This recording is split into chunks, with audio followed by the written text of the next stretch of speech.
Scotland and the Scottish Storytelling Centre. Now, where's she gone? Sarah? Oh, she's there in the front row. Sarah is our textile artist who has created this beautiful clock with masses of help from yourselves. Hands up if you made a piece of the clock. There's many of you in the audience. You do? Fabulous. And of course, because we've been working for 3 days on this, there are many members of the public who've been in over the last 2 days who have helped make the story and the fabric clock. So I'll do some quick introductions.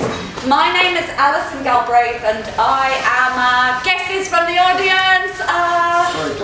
Storyteller, absolutely. Sarah Reay is a textile artist who's created the fabrics. We have Eleanor, I don't know your last name. Weston. Eleanor Weston is a... just helping out really. Just really? She's more than that. And Maddy, your name, your full name? Reay. And what are you, Maddy? I'm playing the clarinet and I also helped out with everything as well. We would like to reenact our story. If you are the literary types, and I know there's a few of you in, there's the story as it's been written over the last 2 days, hanging from the scroll. You need very good eyesight to be able to read it though. We would like to improvise the tale to you now, but we invite you to join in at any part you like. Joining in is very much allowed at the Storytelling Centre. So, the story of, altogether, the Crafty of the Curious. Okay, well just get the title right. The Curious Crafty Clock. 1, 2, 3. The Curious. Oh no, it isn't. That was just all cleverly planned to make you think we haven't been rehearsing for 3 days. The Crafty Clock, ladies and gentlemen.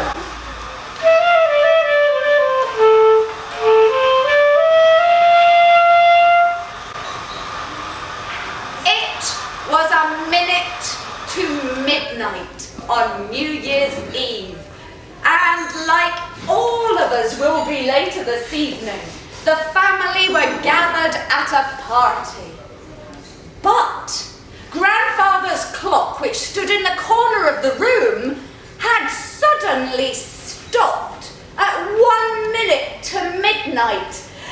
The hour was not marked and nobody could celebrate New Year.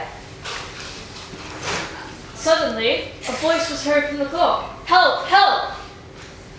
But could anybody hear or see the voice? Could anybody see the face pressed up against the glass between the 11 and the 12 and the 2 hands of the clock keeper peering out? Help! Help! Can anybody here see? Girls on the front row, you're nearest, can you see? Can you see the face in the back row? Yeah.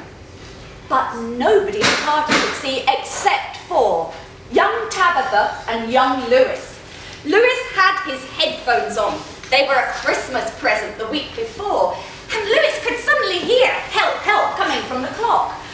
Tabitha had a nice pair of new frames from Specsavers on. And when she put her lovely new glasses on, she could see the face. Between them, Tabitha and Lewis knew what was going on. They pushed their way through the adults, made their way up to the clock, and the clock keeper peered out at them, saying again, help, help! What do we do, said Tabitha. Come here, children. The imps are loose. By now, all of the adults had put down their drinks. Now, does anybody here drink? Does anybody here like to be drunk? So this evening, come midnight, a few of you may have some lemonades and ribenas in your hands ready to toast the bells.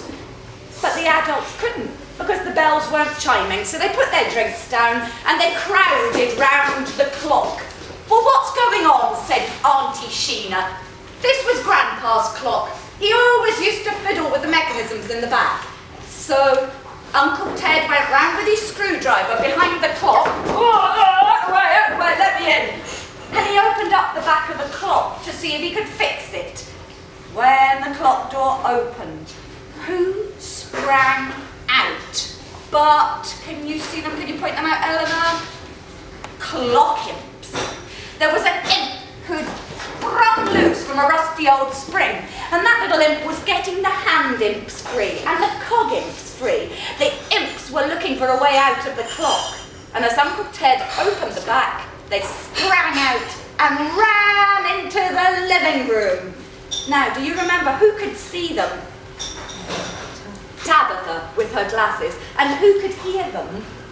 Lewis, the little boy with his headphones. Tabitha and Lewis had to do some teamwork. Do you ever have to do teamwork? Yes. So, Tabitha and Lewis watched as the imps scattered across the room and knocked over the Christmas tree. They were hanging from the tinsel and swinging and screaming and making imp noises. Does anybody know how imps sound? Could you hazard a guess? I know we've got some actors and young people and storytellers in the audience. What sort of noise do you think a happy imp would make? Can I just hear a bit of imp noises? Yeah, that's good. So you're not feeling shy and inhibited. We'll have a little bit of imp music to get you in the mood for making imp noises. That sounded pretty good over at that corner. Yeah, I like that one. Yeah, we would be in the imp corner here. Can you spread some imp joy with the rest of the audience? Okay, you need to shake fingers and get some imp activity happening. That was the imps as they swung from the Christmas tree. Then they discovered the buffet table. Those imps had been imprisoned in the clock for a long, long time. Does anybody roughly know when we had the first clocks in our houses? Any historians, any history buffs? No water clocks, please, Ryan. We discussed that. Early 19th century. Well, there's a lady with a hand behind her. What do you think? That's a great guess, but much earlier, ladies and gentlemen. We had our first clocks in houses in the late 14th century. 700 years those imps had been stuck in the clock and they were not about to go back inside it. Tabitha didn't know what to do. She came back to the face and said, "What do we do?" She dragged Lewis with her and he heard the clockmaster saying, "You must capture the imps, otherwise time will stop and the universe could be damaged irrevocably." Irrevocably? Irrevocably, said Lewis. What does that mean? Tabitha explained it was something to do with damage that couldn't be repaired. All right, we'll catch them. How do we capture them, clockmaker? Well, you have to capture them in either glass or wood. The children looked around. Glass or wood? Boys and girls, ladies and gentlemen, have a quick look around. Glass and wood. Do you see any? Can you see some? What do you see? What? Oh, there's wood and there's glass too, as well. You're very clever, and you're the only person here who saw that. Well done. On the buffet table, though, have you ever seen a cheese board with one of those lovely posh glass bells over the top of it? Hands up if you've got one of those in your house. Or do you, like me? Oh, those people have got them.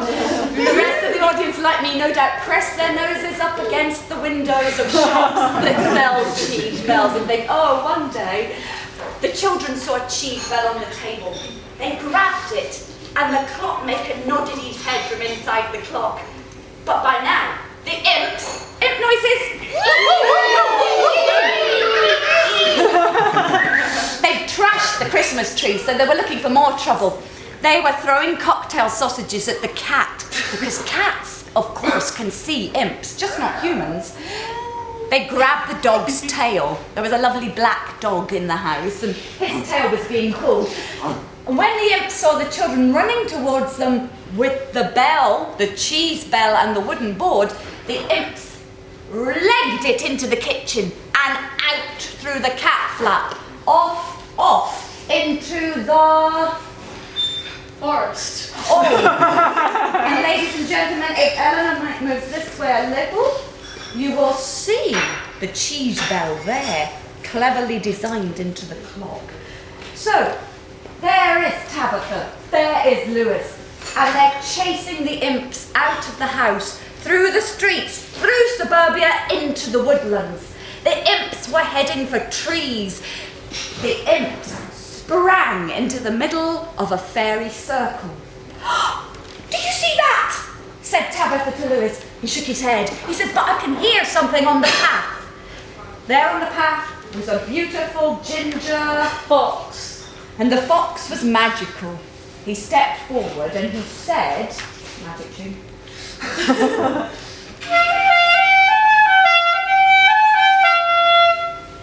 children, hold hands. And so Lewis and Tabitha held hands. And now one of you hold my tail. Tabitha very gently took the fox's tail. As she did so, a shudder of magic went through her body. And now both Tabitha and Lewis could see and hear the imps together. Join me in the magic circle, said the fox. And so the children stepped over the toadstools into the magic circle. There they were infected by the joyous imps who were embracing their friends, the Woodland Imps, and were swinging each other round in dances and doing what all imps do. They like to party at New Year as well. In the woodlands, they danced and sang and barreled round, and the music played on and on.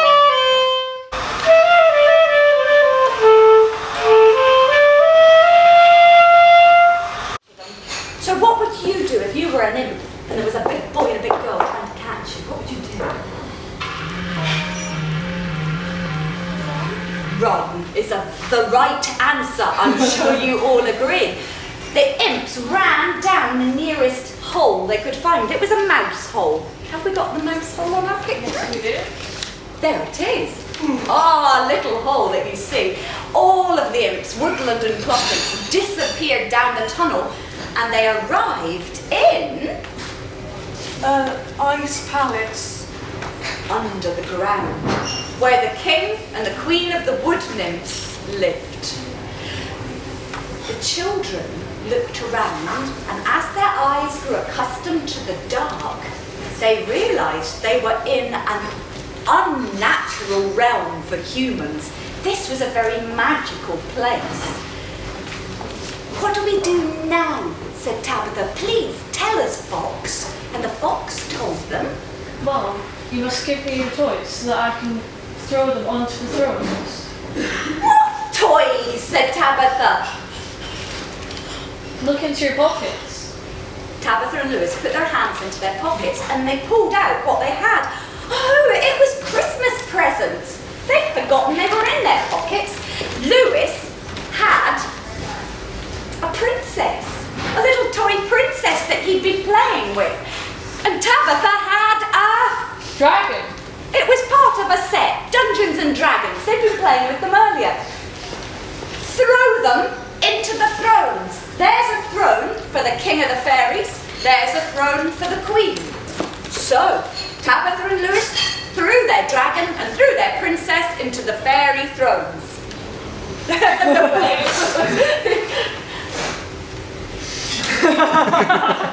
We need some sound effects now. There was a huge explosion. 1, 2, 3. Thank you. And the princess doll turned into a tall, willowy, real princess. Only she was a bit see-through, if you know what I mean. And the dragon, well, he turned into a huge glass dragon. And when he breathed, out came a stream of tinkling glass.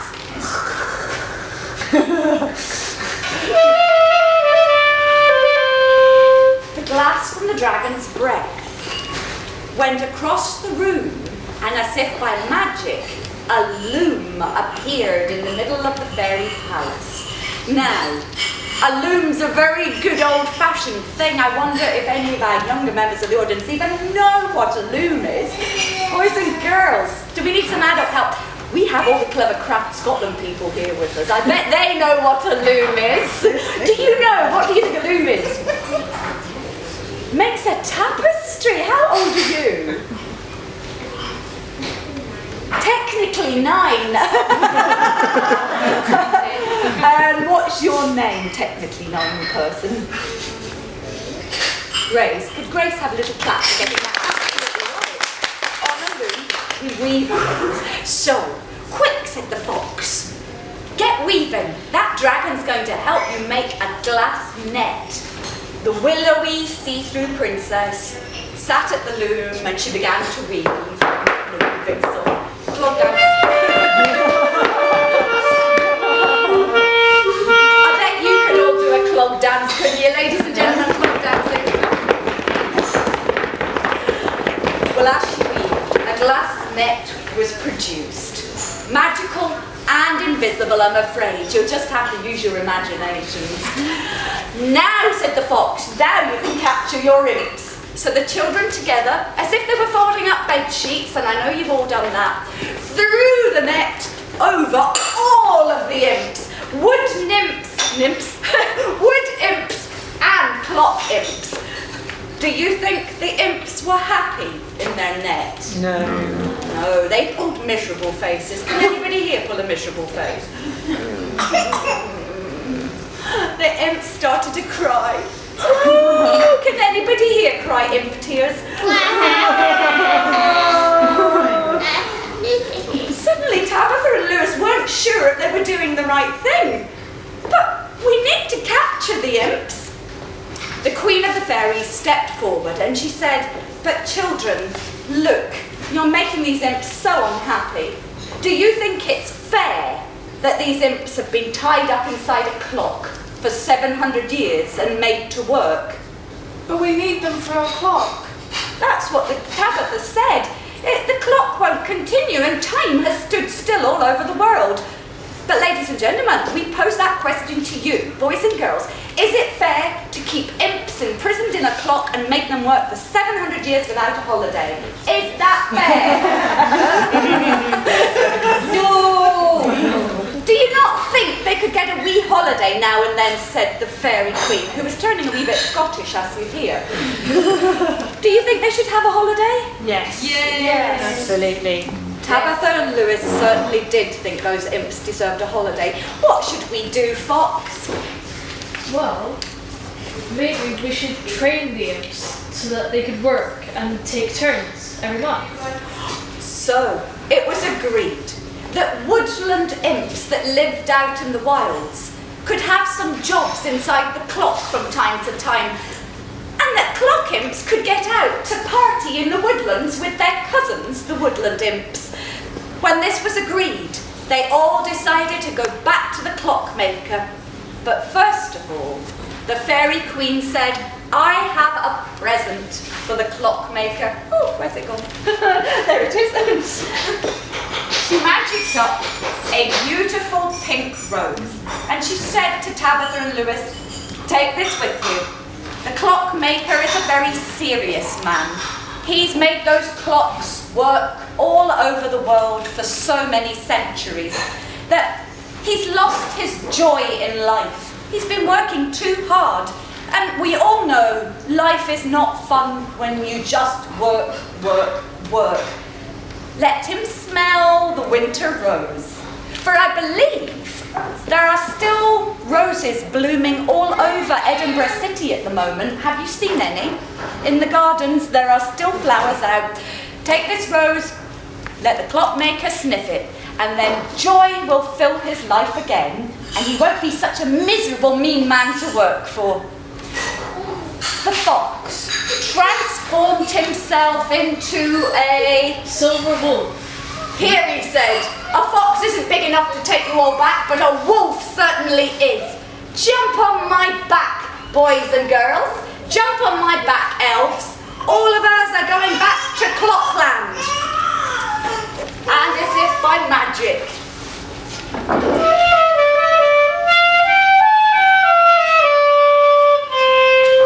the wolf transported them back in a twinkling of an eye to the living room.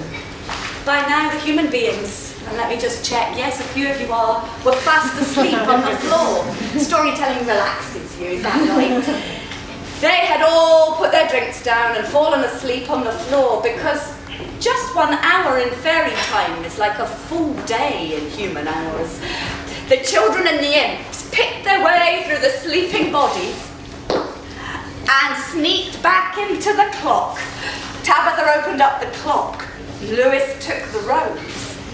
and he let the clockmaker keeper sniff it.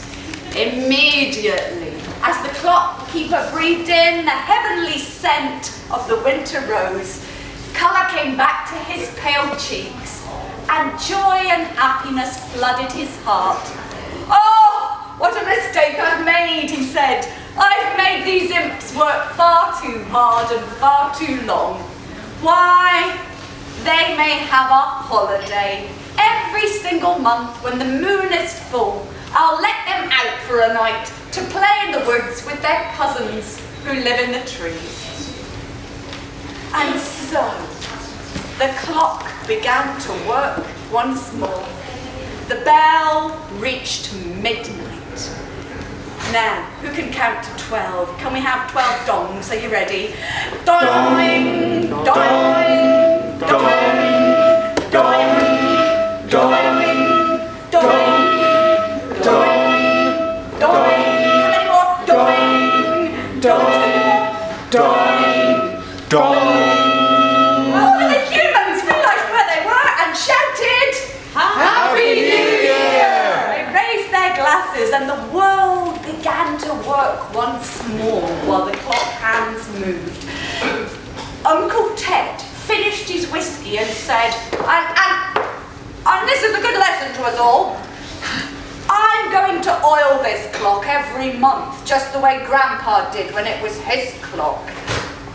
Tabitha and Lewis giggled because that they knew once a month when Uncle Ted opened up the back of that clock to oil the springs, the imps, clock imps and woodland imps would be running in and out of the house to have their celebration every full moon. And ladies and gentlemen, we thank you for taking part in this story, for writing it and making the craft, and all it remains for us to say is we wish you a very